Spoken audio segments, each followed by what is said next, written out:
This video will introduce you to the STAR Lab system, to the basic requirements to use the portable planetarium, and it will demonstrate an example astronomy lesson using the Starry Night program. The STAR Lab Portable Planetarium is a portable planetarium system that is a fully immersive educational experience to learn about astronomy and other topics. The system consists of an inflatable dome and a compact, manually operated and user-friendly projection system. The components of the system that you need to set up your inflatable planetarium are a duffel bag with an inflatable dome, an air pump, and a hard case with a digital projection system. It is recommended that the system be set up by 2 people. The projection system comes in the hard case. The hard case contains a digital projector, a Mac laptop to operate the projector, 2 speakers, and cables. The hard case becomes the stand for the projection system that goes into the portable planetarium. Setting up the planetarium. In order to set up the planetarium in your space, you need to keep in mind certain considerations and requirements. The space requirements are: you need to have a minimum ceiling height of 10.5 feet. You need a clear floor space of 21 feet around the center of the planetarium. The planetarium or the dome can fit in most classrooms, or you can also set it up in a cafeteria, in a gymnasium, or other large spaces. It is recommended that you have a clean floor, and carpet is ideal to set up the inflatable dome. Other considerations when you set up your planetarium are that the dome blocks light, but it doesn't block sound. So when you're running your planetarium show, you want to make sure that the room is quiet otherwise. You're going to need 2 outlets that are needed for connecting the blower and the projector. You also need an extension cord to connect either the display system or the blower. The dome has no temperature control, but it has constant air circulation. Setting up the planetarium. In order to set up the planetarium, to inflate the dome, and to set up the digital projection system, please refer to the manufacturer's videos on this subject. Now, we will demonstrate an astronomy lesson that you can use in the portable planetarium. This lesson demonstrates a possible example of a planetarium show that you can run using the Starry Night software. This video will demonstrate an example astronomy lesson to be used with the STAR Lab portable planetarium system. We will be using the planetarium software called Starry Night Small Dome. This lesson is geared for grades 5 to 12, but it can be used at any grade level. We will first demonstrate the basic use of the planetarium software and give you an idea of what types of presentations are possible. We won't cover all the topics and lessons available, so please take a look at the available lessons in the program for more content. This is a short demonstration of the basic controls of the Starry Night Small Dome program. So this is the main screen that you're going to see when you first open the software. What you're looking at is the sky that is simulated onto the projector dome. So you have a full view of the sky that you are projecting and the options that you are displaying at all time. And you have control of the date and time that is displayed, the flow of time, the place and location on Earth, and the view of the night sky. So the first option that we have in the Starry Night Small program is to change the date and time of day that is displayed. So for example, this is the sky at January 1st, 2001 at 6:39 p.m. We can change the time by clicking on the numbers and inputting whatever number we have with our keyword, whatever time we want with our keyboard. We can just change that 6 p.m. for example to 8 p.m. I just pressed 8 with my keyboard and it went to 8 p.m. If I want to change the month of the year, I click on the month so that it's highlighted, and then I use my keyboard up and down arrows to move through the different months of the year. So I can go and choose any month I want. If I want to change the date of the month, I click on the number 1 until it's highlighted, and then I choose whatever date I want with my keyboard. And then the same thing with the year. I can type in the year with my keyboard or use the up and down arrow buttons in my keyboard to move through the years. Right, 2002, 2003, I can choose whatever year I can. If I want to go back to present time, I can always click on the now button, which brings me down to whatever time it is now in my computer. I can also fastly go to sunrise or sunset of that day by clicking the sunrise buttons or the sunset buttons. Let's go back to now.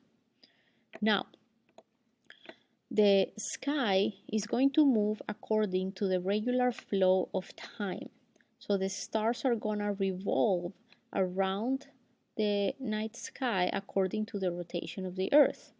So typically the flow of time is set to real time. So that is 1 second per second is passing in our simulation. You can choose to speed up time by 30 times, for example, 300 times, 3,000 times, and 30,000 times. So, for example, if we choose time to go faster by 30 times, we can start to see that the sky, right, revolves around the north celestial pole. If we set the flow of time to be 300 times faster, now we can see the rotation of the sky more clearly. So if I want to stop time, I can hit stop. If I want to continue with the flow of time, I can hit play.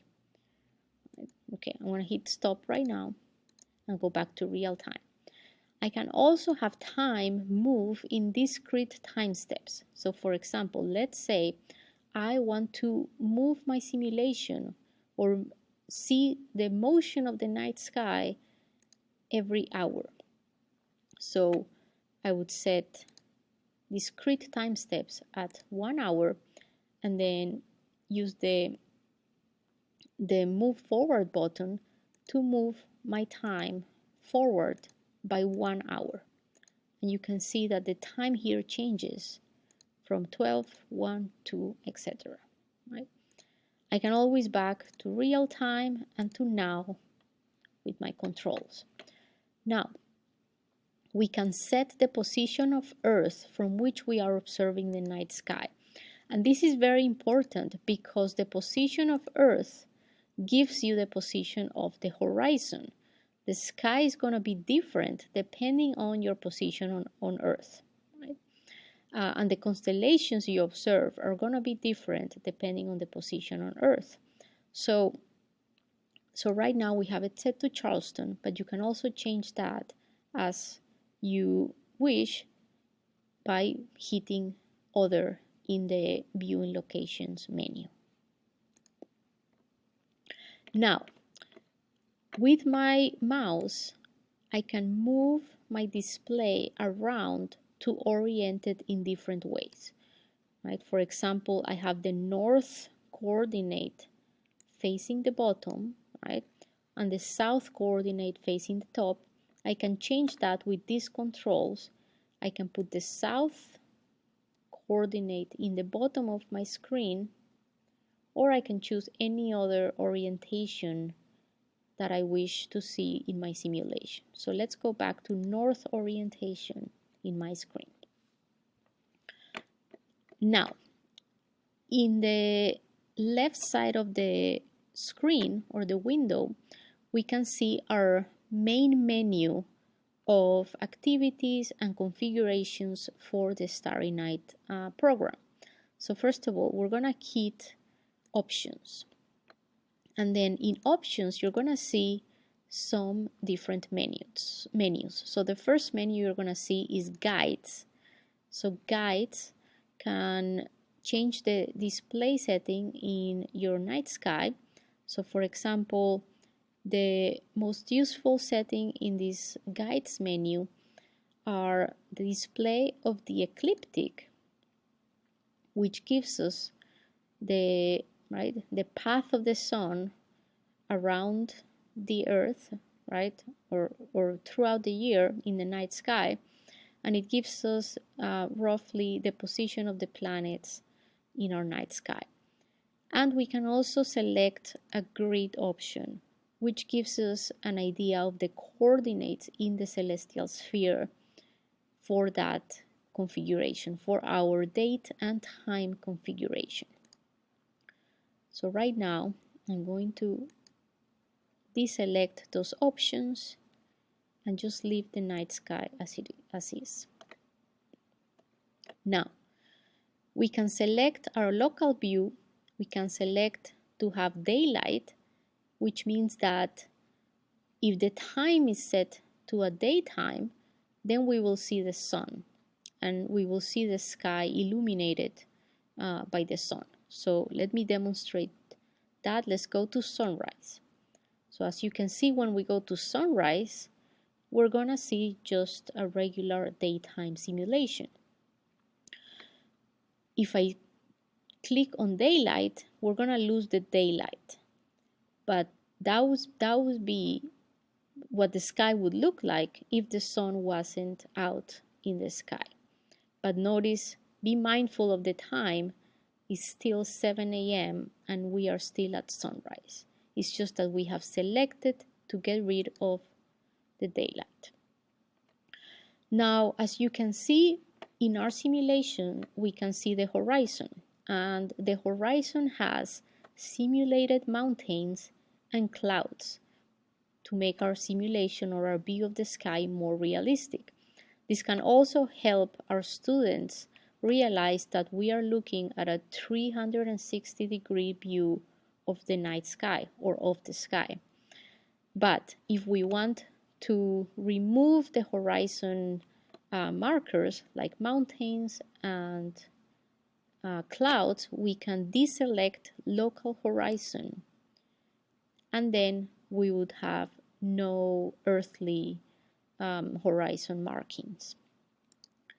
For now, let's leave the horizon on. And let's go back to now, which is our night sky. Now, in the following menus, we have solar system, stars, constellations, and deep space. This allows us to select the objects that we want to see in our simulation of the night sky. For now, I have only selected planets and moons of the solar system, stars, and that's it. Later we will see how to select constellations if we want to have a lesson about constellations or other objects that might be of interest. But the simplest display of the sky is going to be just the stars and the planets of the solar system and the moon. In order to get rid of this menu, we can just click on the options menu and then it will be hidden in the left side of the screen. To bring it back, you just click on it again. To hide it, you click on the options menu again. One of the most useful features of the Starry Night software for a planetarium show is that you have a lot of educational resources. I'm going to show you a couple of resources that you can use for your planetarium shows that demonstrate different astronomical phenomena. So you're going to go first of all to favorites, and in the favorites tab you're going to see that you have a folder of simulations that contains a variety of simulations about different astronomical objects and observations.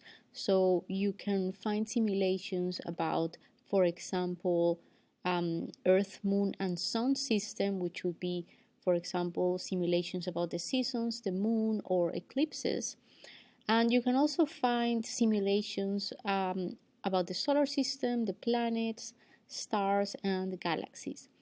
And for example, let me show you one simulation about lunar eclipses. So if you want to show a small simulation or a small video about lunar eclipses, you can show this in your planetarium show. So we're going to hit, for example, lunar eclipse from the sun. So if we click on lunar eclipse for the sun, we would get the view of a lunar eclipse from the perspective of the sun. So, and if you want to have control over the simulation, we can hide our tab, our favorites tab, and use the controllers, the time control, to move time ahead to see the moon going behind the Earth or crossing the shadow of the Earth into a total lunar eclipse or a partial lunar eclipse. So you can demonstrate eclipses, and not only lunar eclipses, but solar eclipses and other phenomena. If you want to go back to your regular planetarium display of the night sky, you can hit the Now button, and then that brings you, the Home button, and that brings you back to our regular planetarium view. So going back to favorites, besides these simulations, if you go down, you're going to see that there's a folder that is named Movies. So in order to see the contents of the folder, we click on the arrow next to the folder, and you can see we have a series of movies that we can play in the planetarium dome and show our students. So whenever you play a movie on your dome, you want to make sure that your students are sitting down in the correct orientation facing the movie in the dome, and you're gonna see where the movie is gonna be projected by hitting play on whatever movie you want to play. So for example, let's take a look at the movie about asteroids. So the control for the movie are gonna be next to the name of the movie down here. The menu controls are going to be down here, so in order to play or stop the movie, we're not going to use our main controls of our sky simulation. We're going to use these individual controls that stop or play a single movie. So we're going to go ahead and press play in our asteroids movie.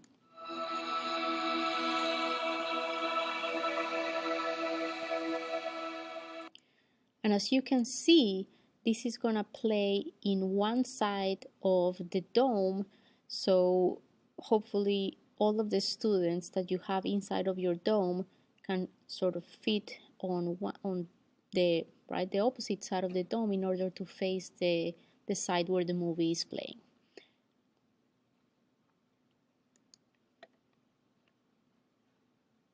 The StarLab's portable planetarium system has available lesson plans that are guided and easy to use for any instructor guiding a planetarium experience. You can access the lessons through the Starry Night software. First, we start on our main screen. If we go to our left side menu, we see that we have a tab called Sky Guide. When we click on Sky Guide, we have access to all of the StarLab's curriculum, lessons, and materials. We have three main components that are available to us. First, we have StarLab student lessons that are lesson plans for grades K to 12. We also have Astronomy of the Americas, which gives you an introduction to astronomy relating to history of the Americas. And then we have another main component about orders of magnitude.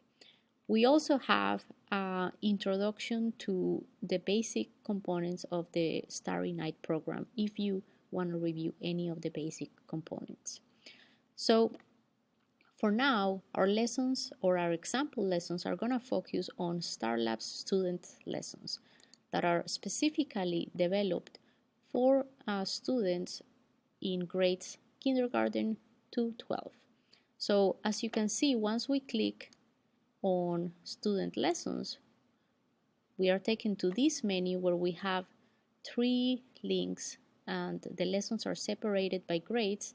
So we have primary school lessons for grades K to 4, we have secondary school lessons for grades 5 to 8, and finally we have advanced lessons for grades 9 to 12. I should say that even though these lessons might be in a certain category, a lot of these lessons might be interesting for students of all ages. If you want to go back to the main menu, you can always hit the button showing our home button here, and then if we click that, we go back to our main curriculum menu. This is a demonstration of a guided planetarium lesson using the presentation guide in the Starry Night program. The topics of the lesson are constellations and mythology. This lesson can be used and adapted for audiences of all ages. So, to start our lesson, we go to the left side of the screen to the Sky Guide tab. We click on Sky Guide and we're gonna see our main menu. First of all, we click on StarLab student lessons and then we're gonna go to primary school lessons. And the lesson we're going to do today is part 4, Myths Around the World, Constellations and Star Lore. Notice that in the menu, this is a primary school lesson. However, it's never too late to learn about constellations, and you are never too old to learn about constellations.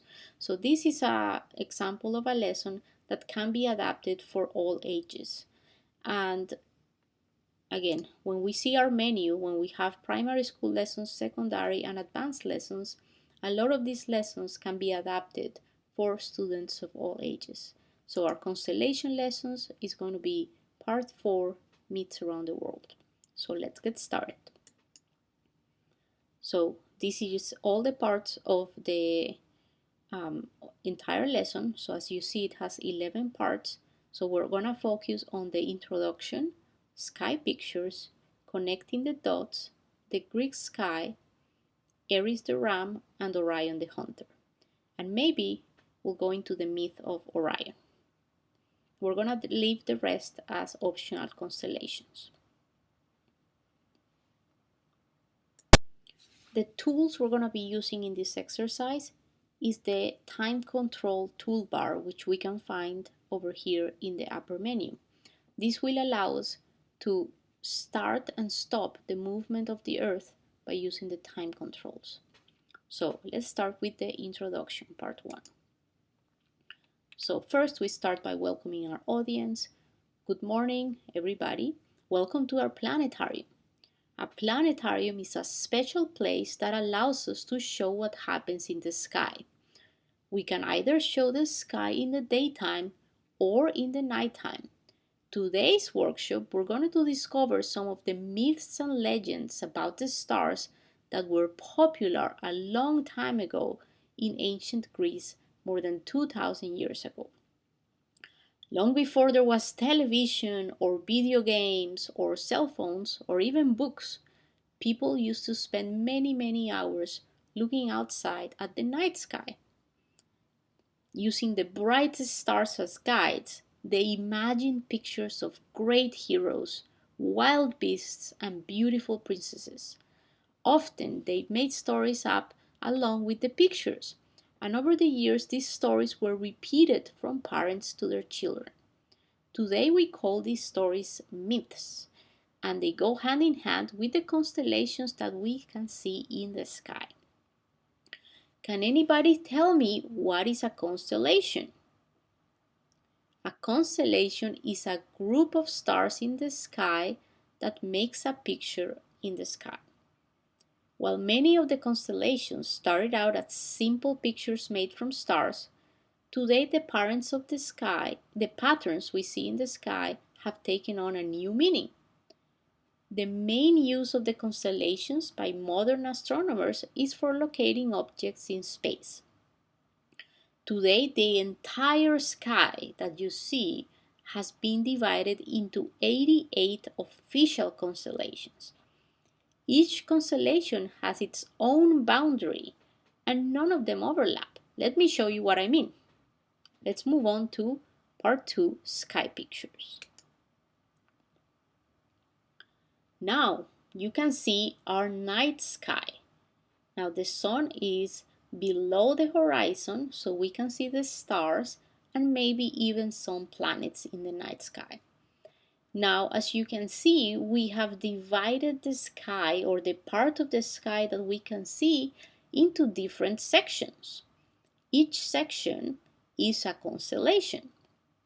So you can think of a modern constellation in the sky the same way as a country on a map. So let's say, for example, you wanted to locate a particular place, let's say Mount Fuji. First, you would begin by looking up what country Mount Fuji was in. Then we would find out that Mount Fuji was located in Japan. Now we need to find Japan in a world map. After we find Japan, we go there.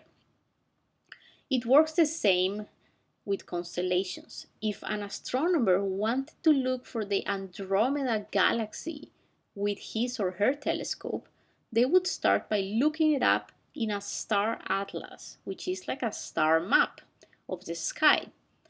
Then they would look at the night sky within the boundaries of the constellation of Andromeda and use the map in the atlas to find it. So let's find the Andromeda galaxy in the sky. So here we see that the Andromeda galaxy is highlighted in our night sky, and it's inside the constellation of Andromeda because it's inside the area of the sky that is is called the constellation of Andromeda. So long before the constellations were just addresses in space, they captured the imaginations of countless generations of people. The myths and legends that grew around them not only entertained people, but they helped people remember important events in their own lives. So adults use these stories to teach their children about right and wrong, and even today, many of these stories show up in books, televisions, and movies. Can anybody think of any classic Greek myths that have become movies? There are some really famous ones that have been in recent movies that are very popular. For example, Hercules, Clash of the Titans, etc. So let's take a trip back in time to the days of ancient Greece and look at some of the most famous constellations and the stories that they tell. Now we click on 3, connecting the dots.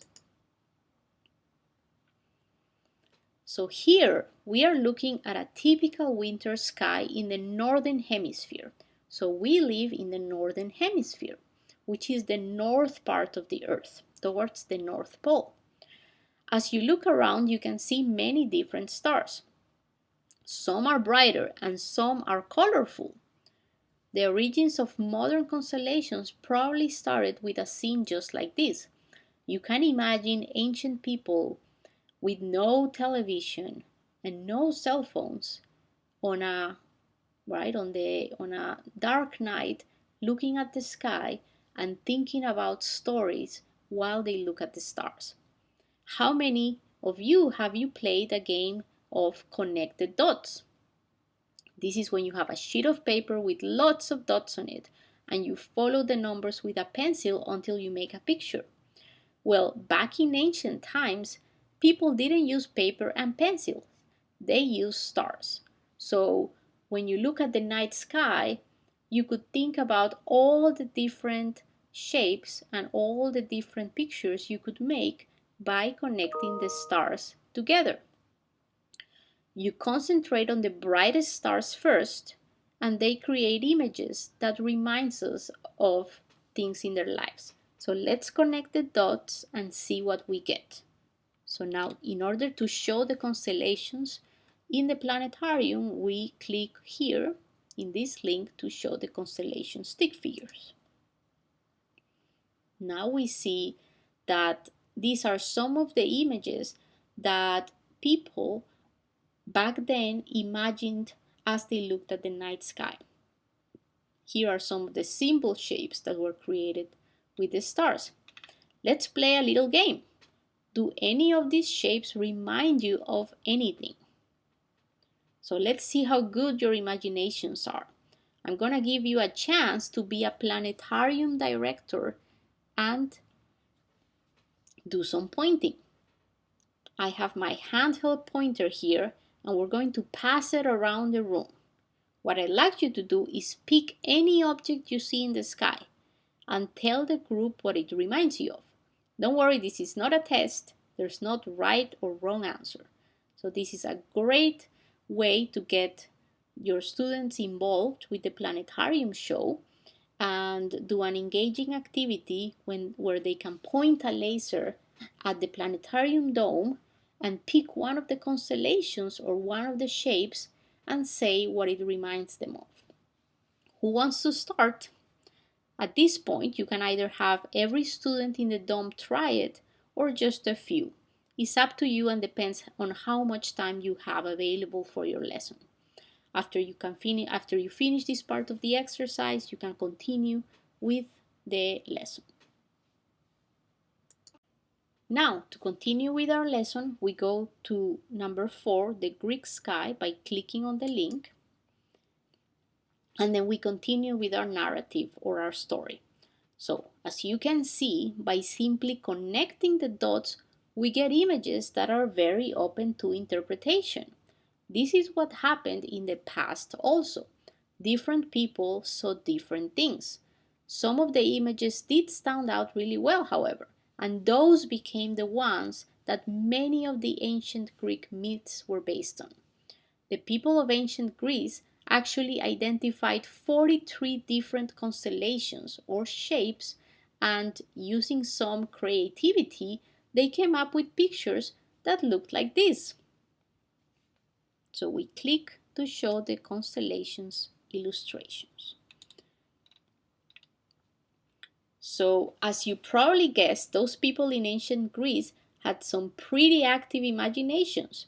While some of the constellations actually look like the objects they were supposed to represent, some of the constellations are more honorary constellations. What this means is that they were named for things that people were looking to honor or remember, and they didn't necessarily look what they were named for. So now at this point in the show, you can point with your laser pointer at different shapes and the different figures of the constellations, and you can tell a little bit about different figures and the different animals present in the sky. So a good example is the constellation of Aries. So this is Aries the ram. Can anybody find me a picture of a sheep? So now we have to go around our sky and find a picture of a sheep. You can pass the laser pointer, to a student or volunteer to point out the constellation of Aries. It's in the southwest sky, about halfway between the horizon and the zenith. So let's go look for the southwest sky. This would be the zenith, this would be the horizon, and this would be the constellation. Oh, actually, It's right here. This will be the constellation of Aries. So now, to move to the following part of our lesson, we click on 5, Aries the Ram. And then here we have a pretty picture of a ram, complete with a horns and fluffy tail. Let's take a look at what the actual stars of Aries look like. So you can ask your students to hold the pointer still right over the picture of Aries while you turn off the illustrations. So just make sure someone is pointing to the constellation of Aries before you remove the illustrations. In order to remove the illustrations, you click here in this action box, and then we go back to our stars. Does anyone see a ram now? Not really. The truth is, Aries has only 2 bright stars in it, so there is really no way to draw it to look like a sheep. But to the ancient Greeks, Aries was an important symbol, so rather than have an empty place in space, they put the symbol up as a constellation. There are quite a few constellations that do look similar to the objects that they were supposed to represent. However, these are fairly easy to spot once you get the hang of it. Naturally, we don't have time to go over every constellation and myth, so how about if we pick out a few really standouts? So this is where you can go and pick whatever constellations you find most interesting or you think your class would be most interested in, and do lessons about the individual constellations. Some of the most popular constellations are, for example, Orion, Sagittarius, the Big Dipper, and the Little Dipper. So if you choose one of those constellations, or maybe a few of those constellations, that would make a great lesson on constellations. Each of them has its own mythology, which you can also tell your students about, and its own history. So now, for the next step in our lesson, we're going to talk about the constellation of Orion. So we click on number 6, Orion the Hunter, and this takes us to our lesson on the constellation of Orion. So this example on the lesson about a constellation can be adapted to any constellation that you want to show your students. So for example, we can start by asking our students to try to recognize a pattern in the sky, a pattern of stars in the sky. And then we can go and show the constellation, show the Greek illustration, and go into the mythology of the constellation. So this is what we're going to do with the constellation of Orion. So let's start with Orion the Hunter. Can anybody spot Orion? So the trick is to look for 3 stars in a row. These make up Orion's belt. So at this point, you can pass a pointer to a student or a volunteer to point to Orion. So you will find Orion between the south and the zenith, which is the center point, in the middle, right, of that space over here. So this is the Orion constellation, and you can also use your own pointer to point at the different stars and the different parts of the constellation. You can also ask your student to point to the stars as you describe them. So Orion is one of the easiest constellations to spot in the winter sky. Not only does he have a few stars that are standouts, but he actually looks a little like what he's supposed to be, which is a big guy in the sky. So the first thing you will notice about Orion is his belt. So his belt is represented by these 3 stars in a row. So that would be the midsection of Orion, which is his belt. Next, we have a bright red star in his shoulder. So this star over here is called Betelgeuse. And this is a really, really cool star because it's a red supergiant. So that means it's a star that is the color red, and it's really, really big, much, much bigger than the sun. So while the name Betelgeuse sounds like the name of a movie ghost, Betelgeuse is actually an old Arabic word that means armpit. So this is like the armpit of Orion. So can you guess why they call it that? Because it's the position of Orion's armpit. So now, if you move down to the corner of the constellation opposite Betelgeuse, you will find a star called Rigel. And Rigel is a bright star, but it's the color blue instead of red. Rigel means foot, so this is the foot of Orion. So now let's click here to show Betelgeuse and Rigel. So finally, if you look in Orion's right hand, so it's somewhere up here, you can see several stars in a row that make up his club. And in the left hand, we see a group of stars that are the shape of a curved line, and that makes up his shield. If you really concentrate, you can get a full picture in your head of the body of Orion. So let me show you the illustration of Orion. So now you can see better. This is his belt. These two stars, this is Betelgeuse, represent the shoulders. These two stars represent the feet. This is Rigel. Here's his shield, and here he is holding his club. So now, can you see him now? Yes, I thought that would help. So now let's move forward to the myth of Orion. So at this point, you have available a narrative about the myth behind the Orion constellation. Depending on how much time you have for your lesson, you might choose to just focus on one or two parts of these paragraphs, or just do another activity altogether.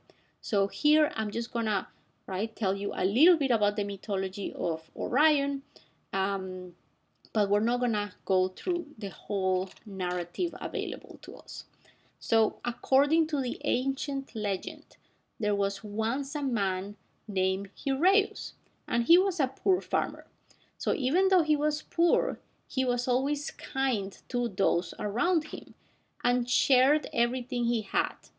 So one day he helped three strangers who were actually the god Zeus, Hermes, and Poseidon traveling in disguise. So in return for his kindness, he was granted one wish. So Hyrieus asked for a son, and then Orion was born. So when Orion grew up, he became a skillful hunter. However, the more famous he became, the more insensitive he became about killing animals. Instead of hunting for food, Orion began killing animals just for fun. This got Artemis, the goddess of hunting, very upset. To teach Orion a lesson, she sent down Scorpius, a giant scorpion from Mount Olympus. The scorpion stung Orion on the foot, and he became very ill and was about to die when Ophiuchus, the healer, gave Orion an antidote which saved his life. So at this point, you can choose which parts of the myth you want to tell about Orion, and or this is a good part to maybe talk about the constellation of Scorpius, which is right next to Orion and is actually pointing towards Orion. So it's a nice follow-up to the constellation of Orion. So this is the end of our example lessons. As you can see, the Starry Night software, along with the portable planetarium, allows any instructor the tools to successfully lead organized and interactive lessons about many topics in astronomy. We hope you can bring the stars into your classroom. Thank you for watching.